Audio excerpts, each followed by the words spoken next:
Olá pessoal, bom dia para vocês. Segunda-feira, hoje é dia 7 de abril de 2025.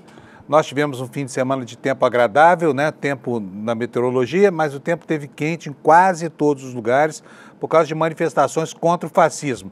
Aqui no Brasil, manifestações a favor do fascismo, né? Com Bolsonaro desesperado, com 7 governadores, Malafaia, Chupetinha e Companhia Limitada, tentando promover uma anistia para ele, Bolsonaro, usando mais uma vez, de maneira covarde e sórdida, como tudo o que faz, né, os descerebrados que foram manipulados por ele, Bolsonaro principalmente, para quebrar tudo aqui, criar um clima de insurreição que pudesse suscitar uma reação das Forças Armadas e concretizar, assim, o pretendido golpe de Estado.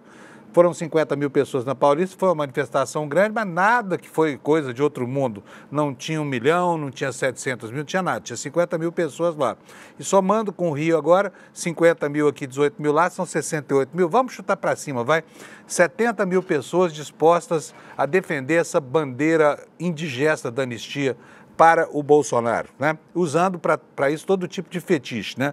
Inclusive o Nicolas Ferreira, o famoso Chupetinha, fez um vídeo execrável, um vídeo indigesto, um vídeo mentiroso, usando dois exemplos da luta antirracial no mundo, Martin Luther King e Rosa Parks, para tentar encaçapar aí a história da anistia, comparando Rosa Parks com Débora do Batom. Não tem o menor cabimento, né, gente? Não tem o menor cabimento.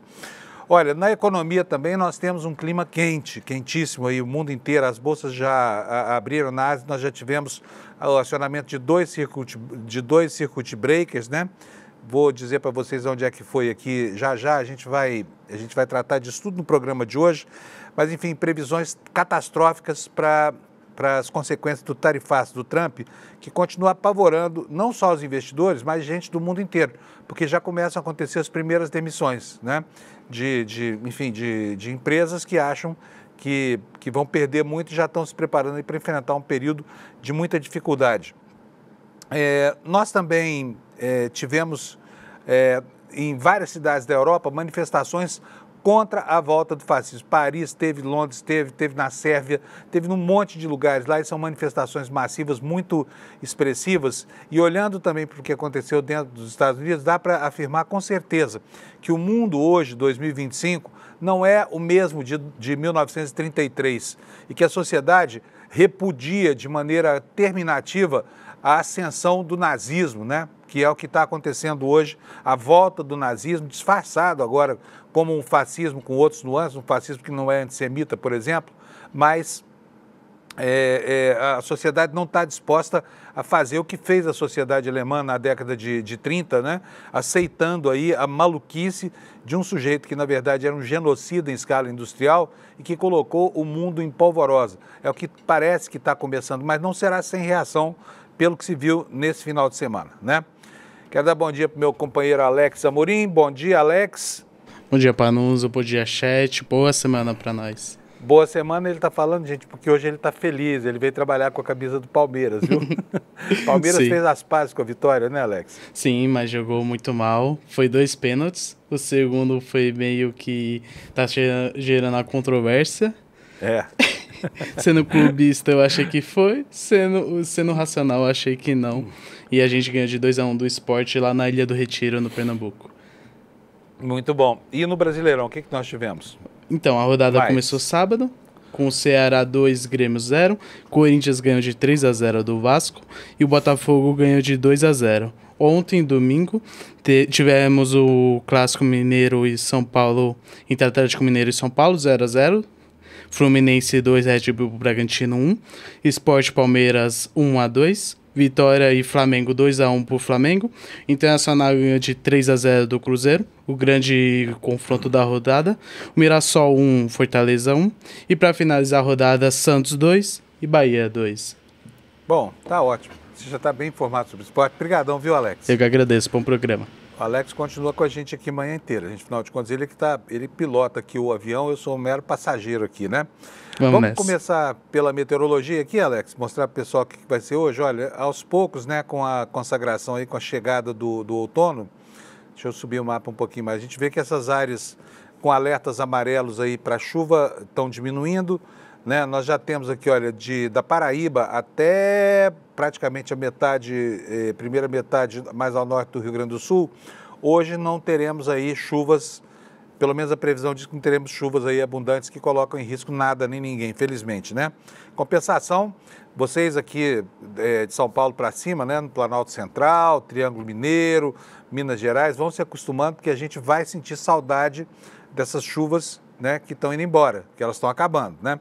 Hoje só vai ter chuvas perigosas aqui nessa região mais ao norte do país, que você está vendo aqui, ó. O Instituto Nacional de Meteorologia fez inclusive um alerta aqui, eu vou ver o que é, mas é aqui, ó, chuvas intensas, né? Então toda essa faixa aqui que vai do nordeste do estado do Amazonas, passa pelo Pará, Roraima, Amapá e vem até o Ceará, tudo isso está sujeito a chuvas fortes. E essa faixa amarela aqui, que pega uma boa parte do Nordeste, mais o Centro-Oeste e o Norte, áreas amarelas, também aqui no litoral do estado do Rio de Janeiro, do estado do Espírito Santo, principalmente, e no sul da Bahia, nós vamos ter chuvarada, tá bom? A mesma coisa acontece no sul do Rio Grande do Sul.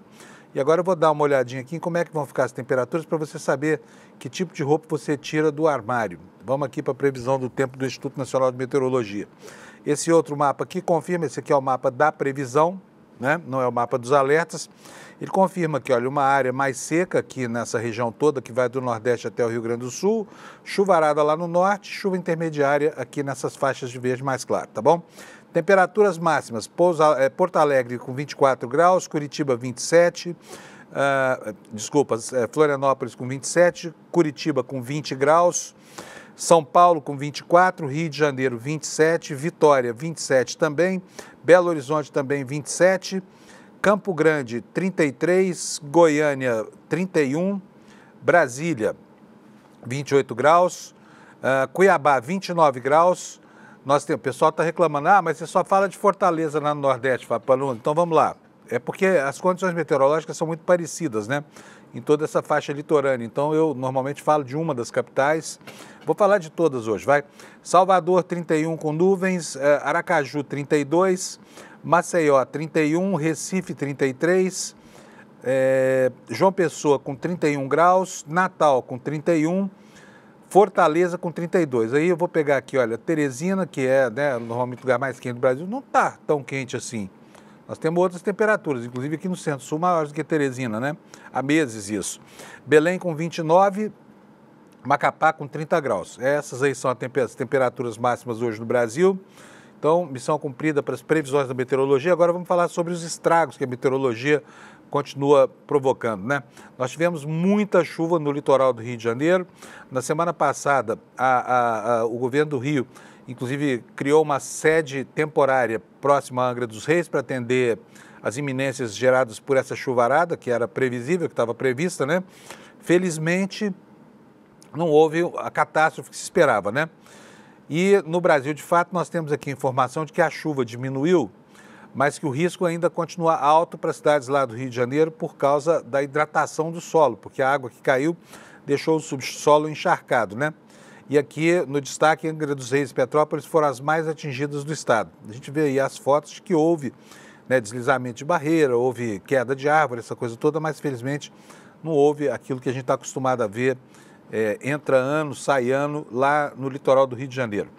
A Defesa Civil do Estado do Rio manteve o patamar de risco muito alto para alguns pontos das regiões serrana e da Costa Verde, apesar de não haver previsão de chuva forte, né, desde ontem. Nessas regiões ficam as duas cidades mais afetadas pelos temporais dos últimos dias, que são Angra dos Reis e Petrópolis. E não, isso aqui não. Isso aqui é... Alex, esquecemos de falar disso aqui, ó. Sub-17 do Brasil. Ó. O Brasil venceu lá na Venezuela, né? 2-1. Não, 1-0. É a liderança do Sul-Americano. O Brasil venceu a Venezuela por 1-0 nessa... Não, foi quinta-feira esse jogo aqui. Estamos delirando, desculpa aqui. Mas a gente não tinha dado essa informação, então se você não estava sabendo, agora você já está sabendo que 4 dias atrás o Brasil ganhou um título lá ganhou um jogo lá na Venezuela, né? Por 1-0. Por 1-0, é isso aí. Bom, voltando aqui para a meteorologia, previsão para os paulistas aqui, para as cidades circunvizinhas, é a de que a temperatura volta a subir. Talvez, não sei se isso está confirmado, mas talvez nós tenhamos batido o recorde de frio, sendo que lá não está também essas coisas todas, né? Havia uma previsão de 13 graus que pode ser até para a próxima madrugada, tá? Mas aqui a matéria do áudio da Folha de São Paulo diz que a capital deve ter máxima de 28 graus centígrados, mas as madrugadas do outono devem seguir frias como no fim de semana. Pelo menos a gente consegue dormir, né? Pelo menos isso. As temperaturas máximas devem subir gradativamente na segunda e na terça na cidade de São Paulo, à medida em que a primeira frente fria do ano se dissipa. A amplitude térmica deve aumentar em relação ao fim de semana. Enquanto o calor volta durante o dia, madrugadas devem permanecer abaixo dos 15 graus. E aí, o que nós teremos de temperaturas máximas aqui em São Paulo? Está escrito aqui nesse parágrafo que a máxima, segundo os meteorologistas, pode chegar a 25 graus, o que também não é nenhuma aberração, né? Quem está sofrendo muito é o pessoal que mora no Rio Madeira e nos afluentes, lá no norte do país, né? Olha só o aguaceiro que está lá nessa foto aqui do site da Folha de São Paulo, estão vendo? Ó? Mas o rio está dentro das margens, é isso que mostra aqui, é uma construção, parece que é um armazém mesmo dentro do Rio de Janeiro. Então, Maldo, eu não sei o que é isso aqui, porque aqui na legenda só está o nome do fotógrafo, não tem mais nada. E a matéria dá conta do seguinte: mais de 10 mil pessoas afetadas pela cheia do Rio Madeira em Porto Velho, porque o rio atingiu 16,73 metros nesse fim de semana e essa aí é a maior marca registrada desde que o rio chegou à cota de alerta esse ano. O rio subiu 10 centímetros em 24 horas. Segundo a Defesa Civil do município, as fortes chuvas em Porto Velho e o aumento do volume de água na bacia da Bolívia contribuíram para essa elevação. A expectativa é de que o rio comece a baixar ainda este mês, só que antes ainda pode subir mais, tá bom? Então esses são os destaques da meteorologia no Brasil. Vamos seguir agora para os destaques do nosso site aqui no ICL, o iclnoticias.com.br, que é muito bom e você precisa conhecer se não conhece ainda. A capa está aqui. Alex, agora nós ganhamos uma tarjinha nova aí no vídeo, né? Sim. Essa que fica embaixo de tudo rodando aqui. O que tem nessa tarjinha? Conta para nós. São as 10 principais, as 10 últimas notícias que são atualizadas a cada 1 minuto. Então, se você se interessar em algum título, basta entrar no nosso site e verificar a matéria completa. Muito bom. Então já sabe, temos mais. Só que essa tarjinha ocupou um pouco mais de espaço na tela, né? Então eu vou te pedir para tirar o Desperta ICL aí, essa manchetinha nossa, para eu poder mostrar para o pessoal aqui os destaques do ICL. Pode ser, Alex? Claro. Então vamos lá. Olha só, gente, aí tirou, aí vem a outra tarja, que é a tarja do Merchan de hoje, que aliás é muito bom, hein? Vocês vão ver daqui a pouco, para que a utilidade disso. Espera aí que já vou falar sobre isso. Mas os destaques no site aqui do ICL, olha, o primeiro, mais importante no alto da nossa página, é este aqui, olha, líder do PL diz que vai expor os deputados indecisos para pressionar por anistia a golpistas, né? E o destaque secundário aqui debaixo dessa retranca, que é o nome que a gente dá para o assunto que está sendo abordado, manifestantes se reúnem na Paulista, Bolsonaro se encontra com 7 governadores. Então vamos começar aqui porque a causa é esse segundo destaque. O efeito é o de cima, né? O líder do PL, que aliás, olha só como é que é. Na semana passada, eles disseram que tinham 309, não sei quantas assinaturas. Não sei que essa vírgula, não entendi, porque não tem nenhum deputado, que é só um pedaço, né? Mas, enfim, no levantamento deles estava lá 309,25, se eu não me engano. Só que não apresentaram a lista. Por quê? Porque os parlamentares não estão assinando essa lista. E agora o líder do PL vem aí com a ameaça de que vai expor deputados. Mas será que vale mesmo a pena, Sóstenes Cavalcante, expor alguém que é contra a anistia no Brasil? Porque a maior parte da população, em 2 pesquisas, já disse inquestionavelmente que é contra a anistia, né? 2/3 da população brasileira acha que o Bolsonaro nem devia tentar a reeleição. Em todo caso, o líder do PL acha que vai expor políticos porque não querem assinar o projeto de lei da urgência da anistia. Eles não têm os votos, simplesmente isso. Se tivesse, já tinham apresentado essa lista, estava tudo certo, mas era bravata, não tinham 309 votos, não tem 257 votos, porque se tivessem, o problema deles estava resolvido. Fazia o requerimento de urgência, no colégio de líderes era só botar um pouco de pressão no Hugo Mota, que estava o assunto tramitando no plenário da Câmara, mas não é tão simples assim. E a resistência que o Hugo Mota tem exercido começa a transformá-lo em alvo do bolsonarismo, né?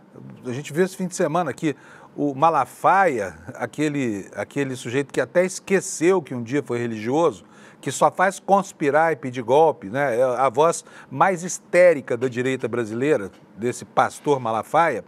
Malafaia xingou o Hugo Mota lá na manifestação da Paulista até, né? Está aí tentando provocar uma situação de fato, resolver, como sempre, pela violência, que é como eles fazem isso. Mas vamos lá para a causa.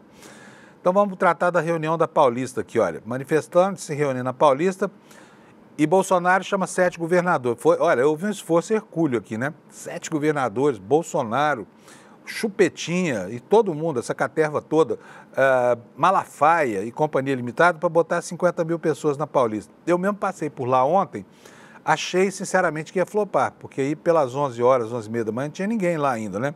Mas os patriotários acabaram aparecendo por lá, e encheram lá 2 quadras, aproximadamente 50 mil pessoas, pouquinho menos de 50 mil, foi o público estimado pelas mesmas fontes que a gente considera, o núcleo da USP aqui de São Paulo, que fizeram as estimativas das 2 outras manifestações, a manifestação do Rio de Janeiro, que foi um fiasco, e a manifestação do Boulos na Paulista semana passada. Agora, vocês sabem o que eu fiquei impressionado lá com a quantidade de polícia? Porque se tinha 50 mil pessoas, metade ali devia ser policial. Eu nunca vi tanto carro de polícia numa manifestação como essa. Será que a Polícia Militar de São Paulo considera os patriotários perigosos? Será que é isso? Acho que não, né? Era mais para dar número mesmo, porque tinha muita camisa amarela, mas tinha farda também misturada com esse povaréu todo aqui. Não sei quanto eram os policiais, mas eram muitos e muitos mesmo. Bom, vamos lá, vamos falar sobre isso aqui. Convocados pelo ex-presidente Jair Bolsonaro, os manifestantes se reuniram na Avenida Paulista, em São Paulo, na tarde deste domingo, para pressionar pela anistia aos envolvidos nos ataques golpistas de 8 de janeiro de 2023. O ato em São Paulo, convocado por aliados do ex-presidente Bolsonaro a favor da anistia a quem participou dos atos e ações golpistas entre outubro de 22 e 8 de janeiro de 23, reuniu 44,9 mil pessoas, ou seja, 45 mil pessoas neste domingo lá na Paulista. Como eu disse, os números são do monitor do debate político e que estava ancorado antes na USP, que agora também está no SEBRAP. A contagem foi feita no momento de pico da manifestação, às 15h44, a partir de fotos aéreas analisadas com software de inteligência artificial. Esse software não desconta o número de policiais, porque se descontasse daria bem menos. O ex-presidente Bolsonaro pediu anistia aos envolvidos no ataque do 8 de janeiro na Avenida Paulista, chamou no trio elétrico a mãe e a irmã de Débora Rodrigues, cabeleireira que ficou presa por 2 anos depois de ter pichado a estátua dos ataques do 8 de janeiro. Débora, réu acusada de tentativa de golpe de Estado, está em prisão domiciliar há 10 dias, né? O que é que o Bolsonaro fez? Ele está se aproveitando dessa história, aliás, distorcida. Por falar nisso, meu Deus, olha, eu fiquei chocado, indignado, assim, senti uma repulsa quando eu vi Nicolas Ferreira, esse moleque, esse deputado moleque, usar 2 ícones da luta antirracial nos Estados Unidos nos anos 60 para fazer uma comparação esdrúxula com essa golpista da Débora do Batom. É inacreditável o que ele falou, e eu vou colocar aqui para vocês primeiro, porque depois a gente vai discutir isso aqui. Gente, olha, sinceramente, a extrema-direita perdeu completamente. Eles são negacionistas, eles negam o Holocausto, dizem que Hitler era um cara bacana, que era comunista, né? Falam um monte de bobagem, mas bobagem igual o Nicolas Ferreira falou, e fala assim, com total desconhecimento, porque além de ser um moleque, ele é burro pra caramba, ele é mal informado. O que ele tem é uma capacidade oratória grande, né? E, agora, não tem um pingo de escrúpulo, ele usa fake news assim de maneira absolutamente livre, entendeu? Chama aí de liberdade de expressão. Olha só a imbecilidade que esse moleque falou. Põe para nós, Alex, por favor. Em 1955, o negro era obrigado a ceder seu lugar no ônibus para uma pessoa branca. Uma mulher, Rosa Parks, certo dia se negou e foi presa por se recusar a se levantar.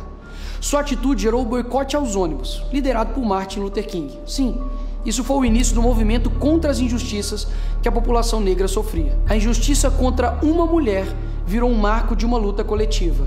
Lá foi o ônibus, aqui um batom. Você acha que tem algum cabimento essa... Não vou nem usar nenhum argumento, nenhuma palavra, nenhum adjetivo pesado, mas isso é uma completa de uma catástrofe argumentativa. Sabe por quê? Porque nem lá foi um ônibus, nem aqui foi um batom. Lá foi o racismo, né? Foi o racismo escrachado que perdurou por centenas de anos depois do fim da escravidão nos Estados Unidos, que até a década de 70, até as décadas de 60 e 70, ainda tinha leis segregacionistas lá que impunham aos negros andar só em determinados lugares dos ônibus. Foi quando houve aí o caso da resistência pacífica da Rosa Parks, né? E aqui não foi o batom, aqui foi um golpe de Estado, é muito diferente. Que batom escambau? Batom coisa nenhuma. Essa mulher era uma golpista que estava lá junto com os outros, sabe? Se ela tivesse uma picareta na mão, talvez tivesse destruída. O batom é que ela tinha a mão. O instrumento para ferir a democracia era o tal do batom. Mas ela sequer foi processada por causa do batom. Sequer foi processada. Foi processada porque ela estava junto com um bando de vândalos manipulados por Bolsonaro e companhia, quebrando tudo com o que tinha à mão lá na Praça dos Três Poderes. Então, comparar Rosa Parks com Débora do Batom, Nicolas, eu vou te falar uma coisa, é um vilipêndio histórico, sabe? É um crime de lesa história. É um absurdo completo fazer uma comparação esdrúxula como essa. Agora, eu vou dizer para vocês o seguinte, não foi o único não, tá? Não foi o único. Teve outros nazistas aí que fizeram o mesmo tipo de comparação. Você vai ver aqui, vou mostrar já para você, deixa eu só colocar aqui posicionado, porque lá em Paris aconteceu a mesma coisa, tá? Pode botar na tela para mim. Olha aí, milhares se reúnem em Paris por Le Pen, que diz se inspirar em Luther King. Parece que havia um receituário da extrema-direita mundial. Olha, usem aqueles que nós combatemos, porque a extrema-direita é Ku Klux Klan, que queimava negros, queimava a casa de negros. Essa gente que está usando Martin Luther King e Rosa Parks para fazer propaganda do novo fascismo. É um negócio inacreditável isso que está acontecendo. Milhares se reúnem em Paris por Le Pen, que diz se inspirar em Luther King. O ultradireitista citou o líder dos direitos civis dos Estados Unidos durante um ato contra a decisão da justiça que atuou, porque é ladra, né, como o Bolsonaro é, essa aqui também é. Líder da ultradireita na França, Marine Le Pen, disse neste domingo em Paris que vai se inspirar em Martin Luther King, assassinado em 1968 por lutar contra a segregação racial nos Estados Unidos para enfrentar a sua inabilitação. A sua inabilitação por 5 anos. Ela vai ficar de castigo lá, por quê? Porque tirou dinheiro do Parlamento Europeu para sustentar as atividades do partido fascista dela lá na França. Há quase uma semana, diz a matéria, a pré-candidata à presidência foi condenada por desviar fundos do Parlamento Europeu para o caixa do seu partido, o Reunião Nacional, e ficou impedida de concorrer a cargos públicos por 5 anos. Medida que entrou em vigor imediatamente, apesar de ainda ser passível de recurso. A matéria esclarece também o seguinte, a alusão ao líder pacifista neste domingo mostra que a estratégia dela não mudou, apesar dos ataques à justiça francesa. E quando a gente fala em ataque, essa choradeira de bolsominion aqui do Brasil, não. É ataque mesmo, estão ameaçando a vida dos juízes lá na França, tá? A extrema-direita francesa está um passo adiante da brasileira, que não obstante pode sim mudar de tom nesse discurso aí que vai se radicalizando, né? Diz o jornal aqui o seguinte, a nossa luta é também uma luta pelos direitos civis, pois claramente existem várias categorias de cidadãos na França. Aliás, ela própria quer botar algumas dessas categorias, por exemplo, as categorias das ex-colônias francesas, os negros que vieram da África falando francês, os franceses não aceitam lá. Marine Le Pen é pródiga em falar sobre expurgar essa população do país. São franceses tanto quanto ela, tá? Bom, então, claramente, existem várias categorias de cidadão na França, afirmou milhares de apoiadores que agitavam bandeiras francesas numa praça lá, aos gritos de Marine, Marine. Que absurdo. Olha, só para que você... Eu sei que a história é complicada, porque esses trogloditas pegam tudo, distorcem tudo, inventam fatos que não aconteceram, descontextualizam, isso tudo dificulta a compreensão do momento que a gente está vivendo. Mas o pastor Henrique, que é uma pessoa respeitosa, ele vai nos explicar aqui, ele gravou um vídeo que eu aproveitei para que a gente possa entender qual é a diferença de Rosa Parks e Débora do Batom, né? E qual é a diferença entre Chupetinho e qualquer um outro do campo progressista, entendeu?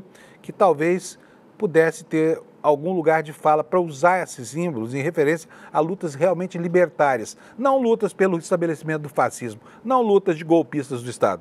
Põe para nós, Alex, por favor. Pastor Martin Luther King e Rosa Parks foram ativistas contra o racismo, as leis de segregação racial nos Estados Unidos. Qual era a pauta, a reivindicação de King e Rosa Parks? A construção de uma sociedade sem preconceito, sem discriminação. Eram pacifistas, método e princípio da não violência. Nunca mobilizaram o ódio, nunca desejaram ou pediram a morte dos seus adversários, nunca pregaram um golpe de Estado, nunca pediram intervenção armada, nunca pediram a deposição de um governo eleito. Entendeu? Como é que é? Diferente uma coisa da outra? Óbvio que é diferente, né? Enfim, vamos voltar aqui para os destaques do ICL. A gente estava falando aqui sobre os manifestantes na Paulista, você já viu os 7 governadores. Eu vou aproveitar para colocar aqui algumas falas deles para vocês. Gente, o Bolsonaro resolveu falar inglês. O Bolsonaro resolveu falar para o mundo no idioma de Shakespeare. Foi um desastre completo. Foi um desastre. Alex, põe na agulha aí para a gente o vídeo do Bolsonaro falando "The book is on the table", alguma coisa parecida. "The book is on the table". Não foi bem isso, mas é mais ou menos isso. Põe para nós, por favor, Alex. Mas quero dar um recado aqui para o mundo e depois eu faço a tradução para vocês. Popcorn and ice cream sellers sentenced for coup d'etat em Brasil. Ou seja, corneteiro, sorveteiro e pipoqueiro dando golpe de Estado no Brasil. É uma vergonha! E aí, Alex, o que você achou disso? Eu adorei, eu quero ter essa aula de inglês que ele teve. Incrível. Pelo amor de Deus. Vamos matricular o Bolsonaro no curso de inglês aqui do ICL, mas porque sellers, gente, é muito analfabeto. Bota de novo aí pro pessoal ouvir direito. Olha, ele falou popcorn, sellers, vendedores de pipoca. O que mais que ele falou? Vamos ver de novo, vale a pena a gente dar umas gargalhadas aqui para alegrar o nosso dia. Põe aí, Alex. Mas quero dar um recado aqui para o mundo e depois eu faço a tradução para vocês. Popcorn and ice cream sellers sentenced for coup d'etat em Brasil. Ou seja, corneteiro, sorveteiro e pipoqueiro dando golpe de Estado no Brasil. É uma vergonha! Vergonha esse inglês. Pra que falar isso, gente? Vocês acham que alguém que fala inglês no mundo entendeu o que o Bolsonaro falou? Hã? Popcorn sellers. Ice cream. Ice cream. Ele fala, como é que é? Ice cream and... Gente, é demais. Bolsonaro, meu filho, tem curso de inglês aqui no ICL. Por 47 por mês você pode cursar, melhorar a sua pronúncia. Quem sabe, duvido muito, né? Porque nessa altura do campeonato, não sei se você vai se esforçar o suficiente para aprender inglês. Mas tem um curso muito bom de inglês aqui no ICL. Faça, por favor. Pode aproveitar e fazer um de mandarim também. Custa baratinho, só 60, com R$47 por mês você faz o curso, tá? Ou se quiser dar uma bolsa para alguém, que eu duvido, né? Porque o altruísmo não é uma característica pronunciada sua. Você, da mesma forma, pode dar uma bolsa de estudo aqui no ICL para alguém, tá? Mas o seu inglês vai melhorar, tá? Uma semana de aula, eu te garanto que você nunca mais fala na vida popcorn sellers, tá? Vamos tocar aqui, então. Olha só, gente, o líder do PL, o Sóstenes Cavalcante, ele está dizendo que ele vai colocar na fogueira o nome dos deputados de centro que se recusam a assinar o seu projeto. Mas na semana passada ele falou que tinha as assinaturas todas, tinha 309. Cadê as assinaturas, Sóstenes? Era fake news, né? Para variar, era fake news. E ele acha que isso é uma grande vantagem. O que você acha você acha que é mesmo uma grande vantagem? Me parece que não, como nós vamos ver daqui a pouco. Me parece que não é uma grande vantagem. De qualquer forma, ele está aqui fazendo essa ameaça. O deputado federal Sóstenes Cavalcante do PL anunciou durante o ato bolsonarista nesse domingo, na Paulista, que vai pressionar os parlamentares para garantir a aprovação do projeto de anistia aos envolvidos nos atos golpistas de 8 de janeiro. Cavalcante afirmou que, até o fim da semana, pretende divulgar publicamente os nomes e fotos dos deputados indecisos sobre a proposta, além de fazer uma lista dos parlamentares que já assinaram e apoiam o projeto. Mas essa lista podia estar na rua há muito tempo, né? O que a gente vê nesses movimentos aí para pressionar o Congresso é a divulgação nome por nome, né? Mas, de acordo com o parlamentar, prossegue aqui a matéria no site do ICL, atualmente, só 162 deputados já apoiaram a urgência do PL da anistia. Só que o objetivo é alcançar 257 assinaturas, portanto, faltam mais de 100, né? Faltam cento e quantas? Não, faltam 95 assinaturas para que o projeto seja pautado lá na Câmara dos Deputados. Cavalcante afirmou também, com o apoio dos governadores aliados, como bolsonaristas Ronaldo Caiado, Romeu Zema, Tarcísio de Freitas e outros, as assinaturas serão alcançadas até quarta-feira. Mais 72 horas. Daqui 72 horas a gente apresenta as assinaturas. Com a ajuda dos nossos governadores, vamos chegar lá, declarou o deputado. Bom, isto posto, será que é bom mesmo pressionar, botar nome de deputado, botar os nomes dos deputados que não aderiram ainda a essa tese da anistia, espero que não venham a aderir, porque as pesquisas estão indicando que não, que a população brasileira não quer anistia. Portanto, se a direita quer divulgar esses nomes, eles vão ficar bem com a opinião pública, né? Vão ficar super bem com a opinião pública. Nós tivemos aí o Datafolha esse fim de semana mostrando claramente isso. Eu vou colocar para vocês aqui o slide na tela, só para vocês terem uma ideia. Olha só, 67% das pessoas, inclusive, acreditam que o Bolsonaro deveria nem pleitear uma candidatura, mas ele continua lá firme, não abre espaço para ninguém, mantendo-se na condição, ainda que inelegível, de candidato da direita. E a direita engolindo esse negócio, engolindo seco. Olha, está aí o levantamento do Datafolha. 67% acham que ele deveria abrir mão e apoiar outro candidato, 5% não sabem se deveria ou não, e só 28% acham que ele deveria se manter candidato à presidência da República. Portanto, a causa que eles pensam que é ultra popular é só lá na bolha deles. Aqui não. A maioria do país acha que não. E 67% são de cada 3 pessoas, 2. Tá?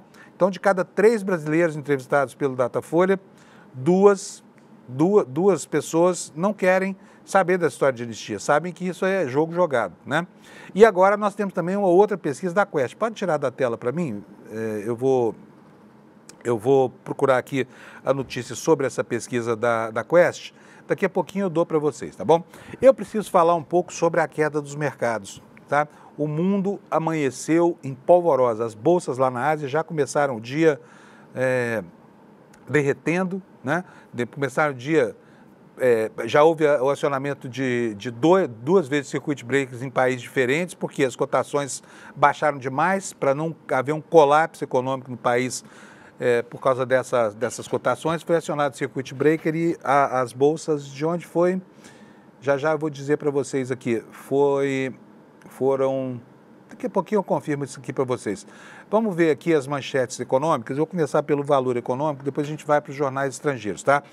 Olha, mercados da Ásia e Oceania derretem com incerteza sobre o impacto das tarifas de Trump na economia global. A Bolsa de Tóquio recuou 8,5% na abertura do dia de hoje. Lá estão 12 horas na nossa frente, né? E aí o circuit breaker foi acionado. E a outra bolsa que acionou o circuit breaker foi a Bolsa de Seul, né? E aí as operações todas são suspensas temporariamente no pregão. O que diz aqui a matéria do valor? Os mercados da Ásia e da Oceania despencam na manhã desta segunda-feira. Por volta das 10 horas no horário local, 22 horas de domingo, diante da reação às tarifas comerciais impostas pelos Estados Unidos contra vários países, como as retaliações da China e da União Europeia, e a taxação e também as perspectivas sombrias de desaceleração global da economia, que é o que está apavorando os mercados, né?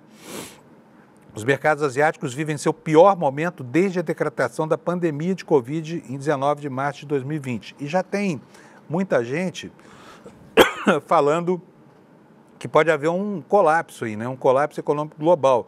Porque se o dia de hoje for o que se prenuncia, nós vamos viver aquilo que nós vivemos em 2008, tá? Com bolsas caindo no mundo inteiro, com investidores se matando aí, perdendo toda a sua poupança. E quando a gente fala em preço de ação em países, por exemplo, como os Estados Unidos, isso é muito importante. Por quê? porque lá o sujeito faz a poupança dele com fundos de ações. Ele acredita, as famílias compram ações, principalmente ações de blue chips, e apostam nessas ações, por exemplo, para poder fazer a valorização da poupança da família, né, no futuro, para pagar a universidade, para pagar as pescarias. Eles fazem poupança para essas coisas aí, né, para preparar a aposentadoria, porque lá não tem um INSS como aqui. Mas, enfim, quando acontece alguma coisa como essa, quando a gente fala que a Apple perdeu 450 bilhões de dólares em valor comercial, é a poupança da família americana que está em questão aí, sabe? E por isso a gente viu o que a gente viu. Vou começar a falar, porque os americanos estão mostrando claramente para a gente que não vai ser fácil, né? A opinião pública americana está se mobilizando, dizendo, e ficou muito claro nesse fim de semana, porque do nada apareceu lá um movimento chamado Hands Off. Esse movimento, em tradução livre, significa tire suas patas de mim, na tradução literal é tire as mãos, mas quer dizer tire as patas do país, né? Pedindo de maneira aberta o impeachment do Trump, né? Que cada vez mais se distancia do consenso da opinião pública americana. Então, vou mostrar para vocês aqui um videozinho sobre algumas manifestações que aconteceram. Mais de 1.200 cidades americanas tiveram protestos massivos, tá? Eu vou mostrar algumas aqui para vocês, só para a gente entender direitinho, para que você possa entender o que foi que aconteceu do nada, de repente, lá nos Estados Unidos. Põe para nós, Alex, o vídeo do protesto.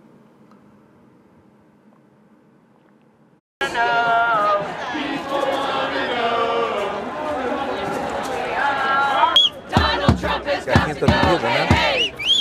Eles muito alegres, cantando alegremente aí, enquanto protestam contra o Trump. This is what democracy looks like. This is what democracy looks like. Donald Trump has got to go. Hey, hey, ho, ho. Donald Trump has got to go. Hey, how can people unite? It's time to fight. Hey, hey, ho, ho. Can you please slow down and stop holding? Stand up, fight back! Stand up, fight back!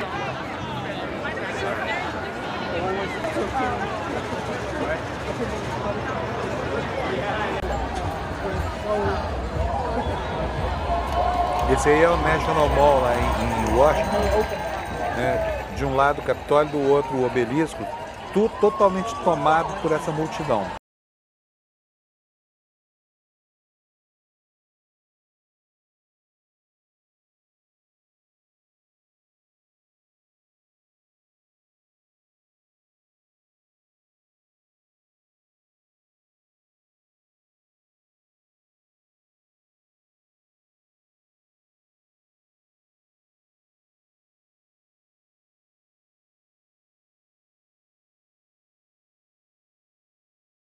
Vocês viram que coisa impressionante, né? Pareceu uma dessas primaveras, primavera na América do Norte.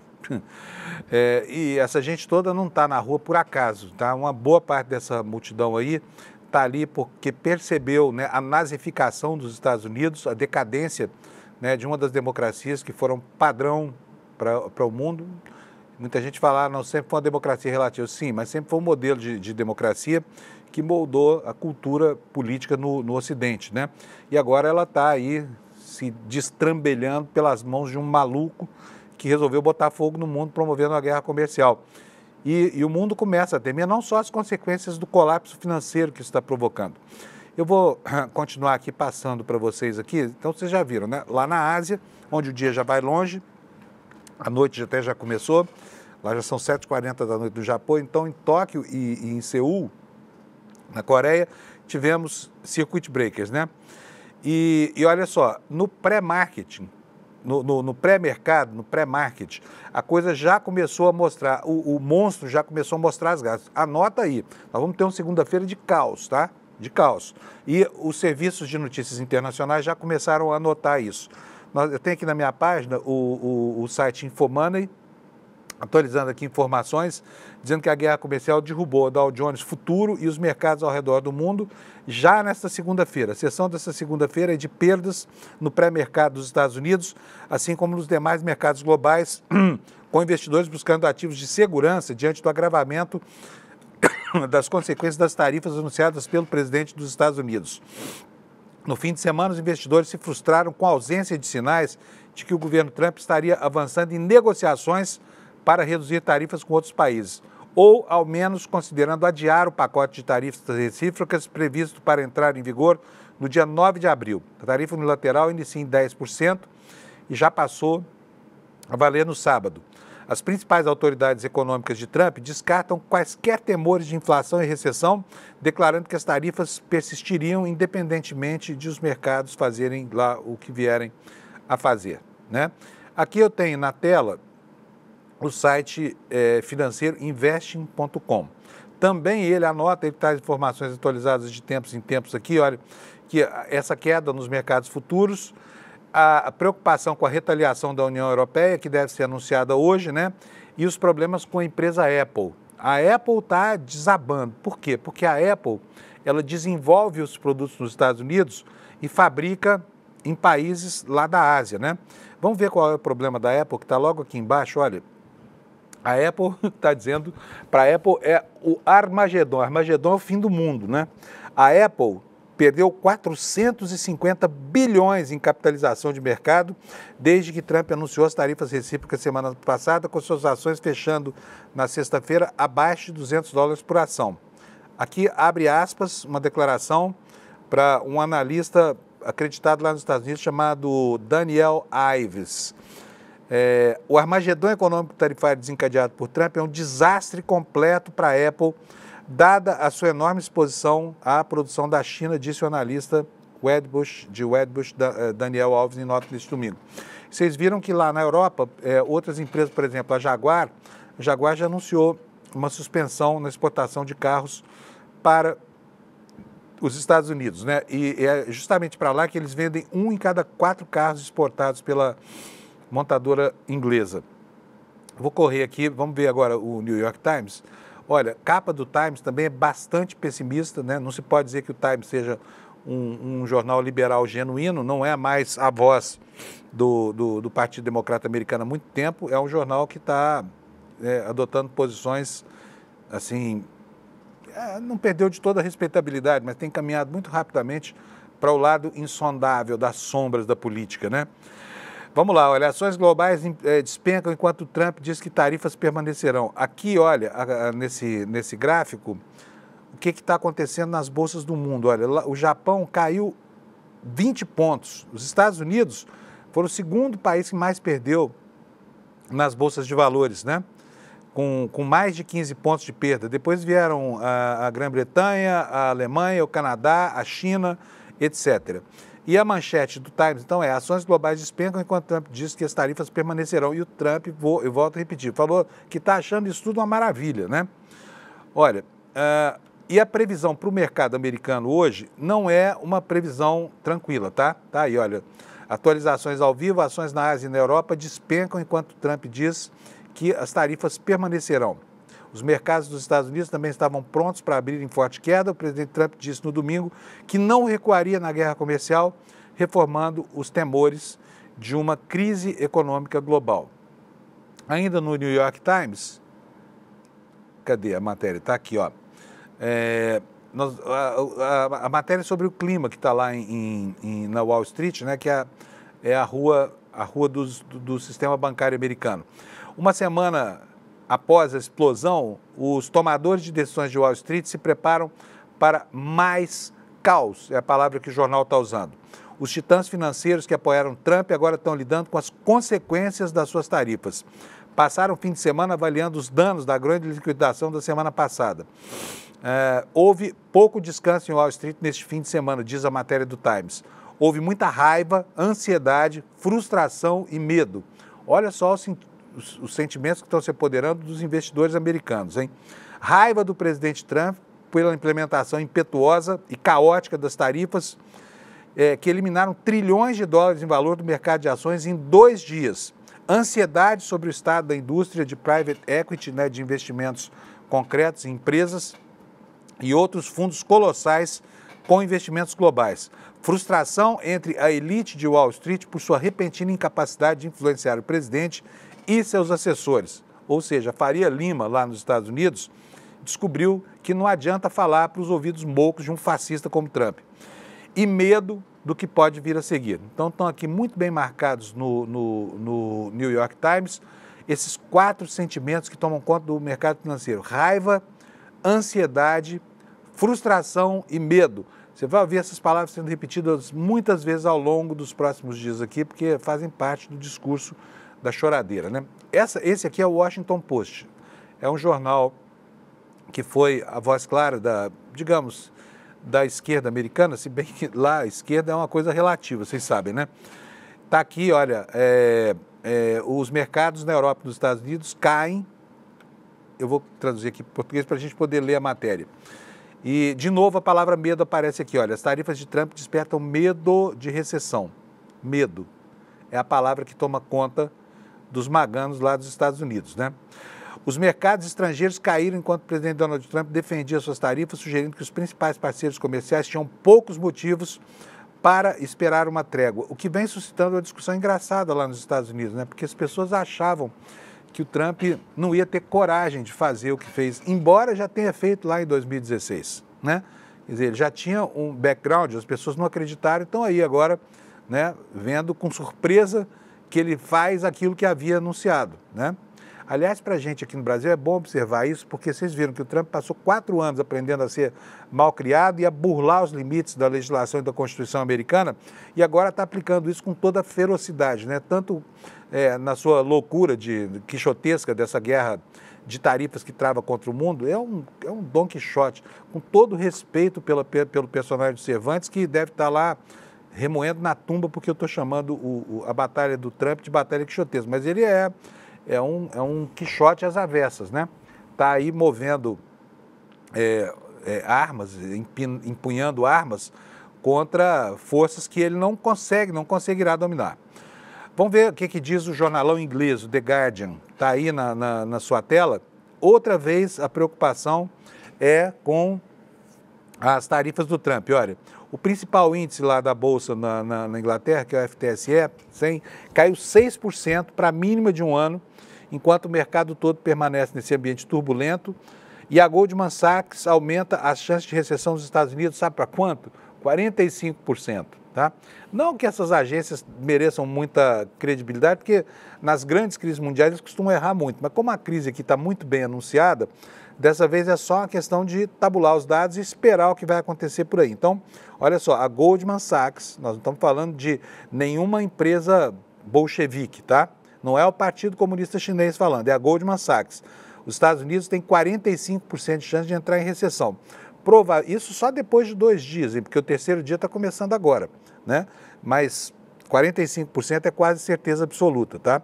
O Nikkei 225 do Japão caiu quase 9% nesta segunda, enquanto o Hang Seng da Bolsa de Hong Kong caiu 8%. As negociações na Coreia do Sul são temporariamente interrompidas em meio a preocupações com as tarifas de Trump. Então, o desastre já está se espalhando pelo mundo, né? Daqui a pouco abre a Bovespa aqui em São Paulo e aí a gente vai poder, a B3, para a gente poder saber como é que vai ser o dia aqui no Brasil. Nós passamos bem pelo primeiro desses 2 dias, não passamos bem do segundo, né? Acompanhamos os movimentos globais e agora hoje vamos ver como é que vai ser. Olha, oi, fala. O pessoal do chat está desejando parabéns aqui para você, porque hoje é dia do jornalista, então parabéns para nós dois. Oh, muito obrigado. Você falou isso para mim ou para todo mundo, Alex? Para todo mundo. Oh, que maravilha. Obrigado, viu, pessoal? Agradeço muito. É bom de vez em quando ouvir um elogio, né? Porque normalmente é só pedrada. Vamos lá. Obrigado para vocês todos, tá? Bom, resposta europeia às tarifas dos Estados Unidos pode ser extremamente agressiva, alerta o ministro do Comércio da França. A França é o país onde as reações estão mais exaltadas, né? As bolsas europeias abriram em queda livre nesta segunda-feira, acompanhando os mercados asiáticos, diante da inflexibilidade de Donald Trump quanto às colossais tarifas. Além disso, nós tivemos, para apimentar mais a divergência entre França e Estados Unidos, ou Europa e Estados Unidos, a revelação dos massacres lá em Gaza. Nesse fim de semana foi uma coisa horrorosa, tanto sangue. Um vídeo provou que Israel abateu um comboio médico, covardemente, com sinalização e com tudo mais, meteram bala, mataram um monte de gente lá, foi uma coisa horrorosa. E a França, né, denuncia isso, enquanto os Estados Unidos apoiam essa ação genocida do Estado de Israel lá na faixa de Gaza, né? Gente, a faixa de Gaza é tão pequenininha, sabe qual é o tamanho dela? Ela, se tomar em consideração o centro de São Paulo, ela tem 44 quilômetros, ela não chega a Jundiaí. Olha só, quanto essa faixa em que acontece esse massacre é irrelevante do ponto de vista geográfico, né? E é tão importante do ponto de vista da história. Mas, enfim, está aqui no Guardian, voltando aqui aos assuntos, né?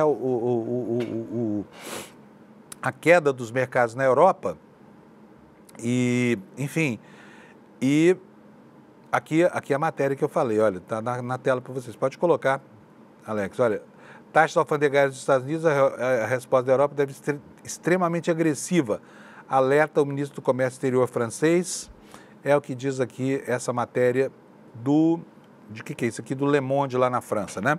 Vamos passar para os jornais brasileiros, porque até agora não falamos dele, pouco falamos deles aqui. Olha, também a mesma preocupação, a manchete do Globo é: bolsas europeias e asiáticas desabam por temor de recessão em larga escala com guerra comercial. Trump desencadeou uma tempestade com o anúncio de uma série de tarifas sobre países do mundo. É o que diz aqui a manchete de São Paulo. E aqui, olha, o Globo também destaca que as ações em Hong Kong caíram mais de 13% no pior dia em quase 3 décadas. Se isso vier para o mundo, esqueça a crise de 2008, a crise do subprime, tá? Nós vamos falar da crise de 29. Vai escutando o que eu estou falando. Olha, aqui no Brasil, com essa história toda do bolsonarismo fazendo o movimento pela anistia de Bolsonaro, né, e dos patriotários lá que se envolveram em atos de vandalismo, há uma repercussão disso lá em Brasília. A semana promete ser uma semana quente também, porque os bolsonaristas vão entrar com tudo aí. E ainda assim, não há clima, segundo a avaliação de políticos consultados pela Folha, para a tramitação desse estapafúrdio e desonesto projeto da anistia. A manchete, portanto, é esta aí: líderes da Câmara não veem clima para anistia, mesmo com a pressão sobre Hugo Mota em ato de Bolsonaro. Qual foi a pressão?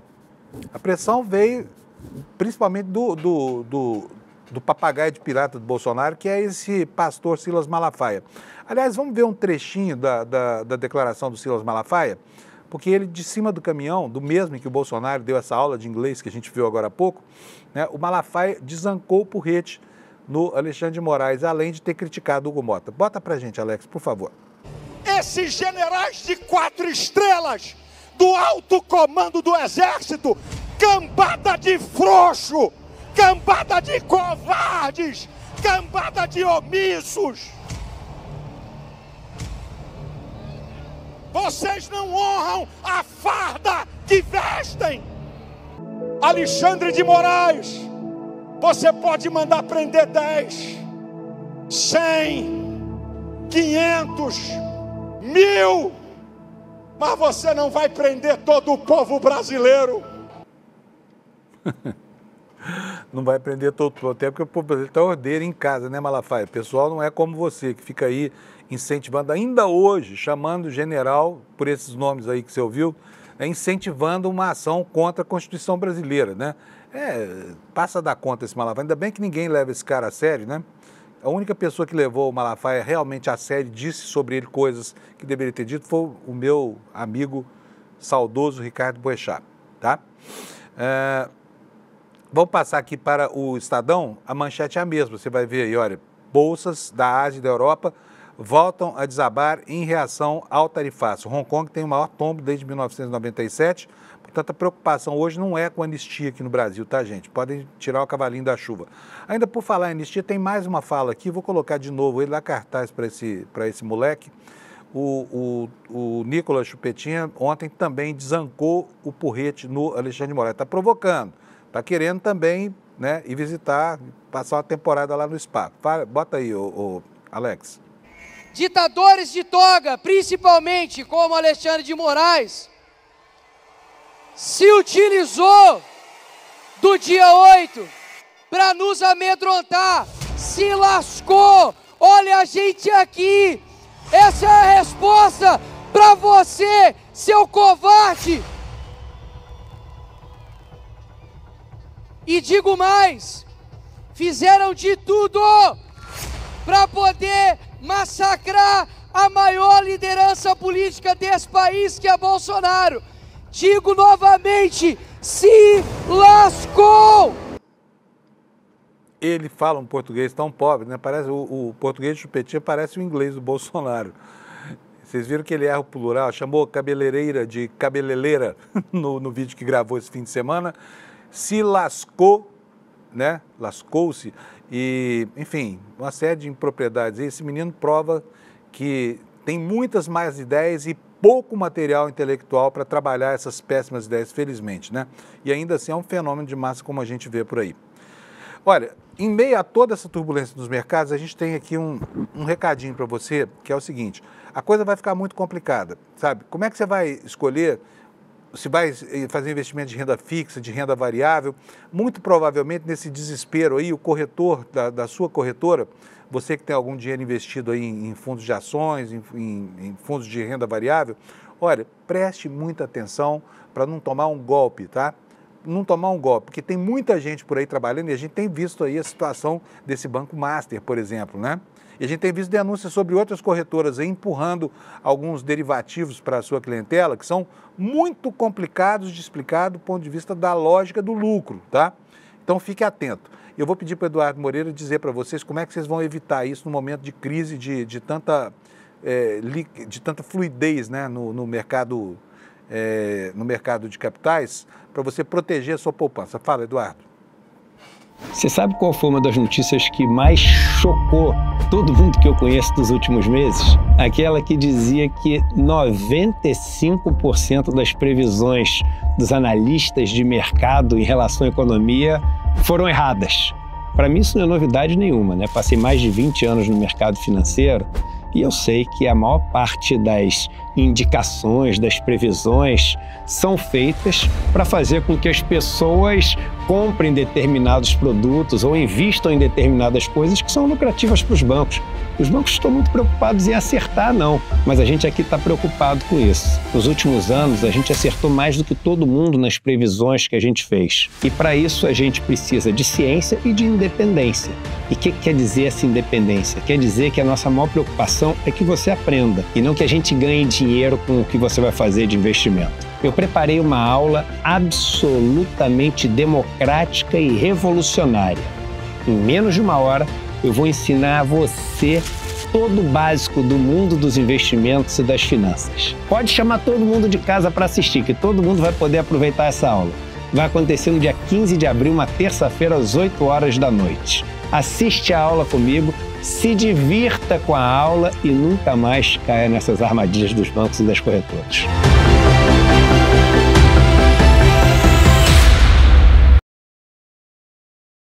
8 horas da noite, você já sabe, tem um compromisso aqui no ICL. Vamos aprender a nos defender de arapucas como essa. Para fazer a sua inscrição, você entra no site, cadê? Aqui, espertoicl.com.br, e você ganha um ingresso lá deixando seu e-mail, tá? Pode assistir a aula, é aberta, é para todo mundo, é de graça, para quem é do ICL, para quem não é do ICL.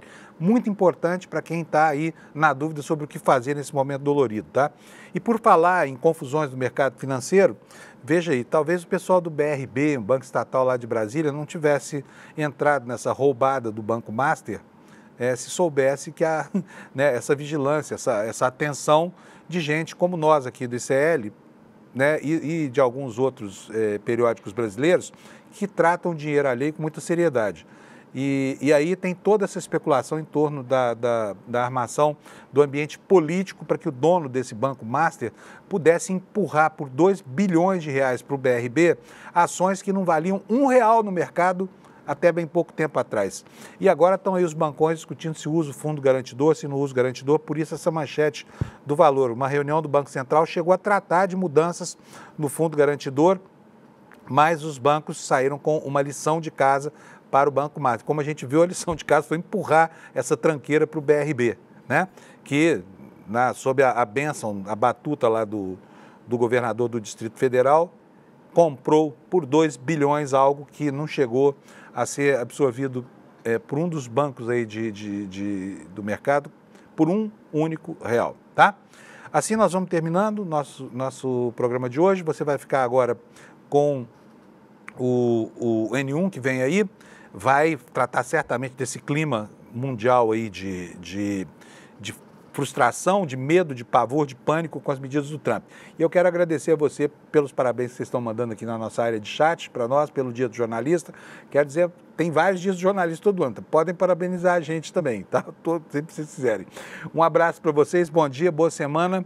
A gente se encontra aqui, eu não venho amanhã nem depois, porque eu tenho um compromisso fora, me encontro com vocês aqui na quinta-feira. Tchau, obrigado pela companhia, até lá. Você sabe qual foi uma das notícias que mais chocou todo mundo que eu conheço dos últimos meses? Aquela que dizia que 95% das previsões dos analistas de mercado em relação à economia foram erradas. Para mim isso não é novidade nenhuma, né? Passei mais de 20 anos no mercado financeiro e eu sei que a maior parte das indicações, das previsões, são feitas para fazer com que as pessoas comprem determinados produtos ou invistam em determinadas coisas que são lucrativas para os bancos. Os bancos estão muito preocupados em acertar, não, mas a gente aqui está preocupado com isso. Nos últimos anos, a gente acertou mais do que todo mundo nas previsões que a gente fez. E para isso, a gente precisa de ciência e de independência. E o que quer dizer essa independência? Quer dizer que a nossa maior preocupação é que você aprenda e não que a gente ganhe dinheiro com o que você vai fazer de investimento. Eu preparei uma aula absolutamente democrática e revolucionária. Em menos de uma hora, eu vou ensinar a você todo o básico do mundo dos investimentos e das finanças. Pode chamar todo mundo de casa para assistir, que todo mundo vai poder aproveitar essa aula. Vai acontecer no dia 15 de abril, uma terça-feira, às 8 horas da noite. Assiste a aula comigo, se divirta com a aula e nunca mais caia nessas armadilhas dos bancos e das corretoras.